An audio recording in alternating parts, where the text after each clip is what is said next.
وزیر اطلاعات فواد چودھری کہتے ہیں رانا شمیم نے جج صاحبان کے خلاف حلف نامہ نواز شریف کے دفتر میں ان کے سامنے نوٹرائز کروایا۔ نئے انکشافات نے ایک بار پھر شریف فیملی کو سسیلین مافیا ثابت کر دیا۔ فاروق حبیب بولے کہ رانا شمیم نون لیگ وکلا ونگ کے عہدیدار تھے۔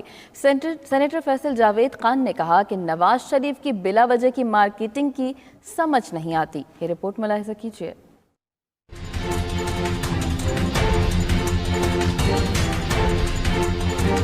وزیر اطلاعات فواد چودھری نے اپنے ٹویٹ میں کہا ہے کہ رانا شمیم نے جسٹس ثاقب نثار اور اسلام آباد ہائی کورٹ کے جج صاحبان کے خلاف حلف نامہ نواز شریف کے دفتر میں ان کے سامنے نوٹرائز کرایا۔ نئے انکشافات نے ایک بار پھر شریف فیملی کو سسیلین مافیا ثابت کیا ہے کہ کس طرح وہ ایک مافیا کی طرح عدالتوں سمیت اداروں کو بلیک میل کرنے کی صلاحیت رکھتے ہیں۔ وزیر مملکت فاروق حبیب نے ٹویٹر پر کہا کہ رانا شمیم نون لیگ وکلا ونگ کے عہدیدار تھے۔ یہ بات ان کا صاحبزادہ ٹی وی پر بھی تسلیم کر چکا ہے۔ یہ بہت بڑا انکشاف ہے کہ اب بیان حلفی بھی نواز شریف نے اپنی موجودگی میں عدلیہ پر حملہ کرنے کے لیے تحریر کروایا ہے۔ سینیٹر فیصل جاوید نے کہا کہ نواز شریف کی بلا وجہ کی مارکیٹنگ کی سمجھ نہیں آتی۔ بالکل فضول باتیں ہیں کہ نواز شریف کے کیس ختم ہوں گے یا نہیں۔ نواز شریف کو کوئی پتنگ اڑانے پر سزا نہیں ہوئی بلکہ انہیں کرپشن پر نکالا گیا ہے۔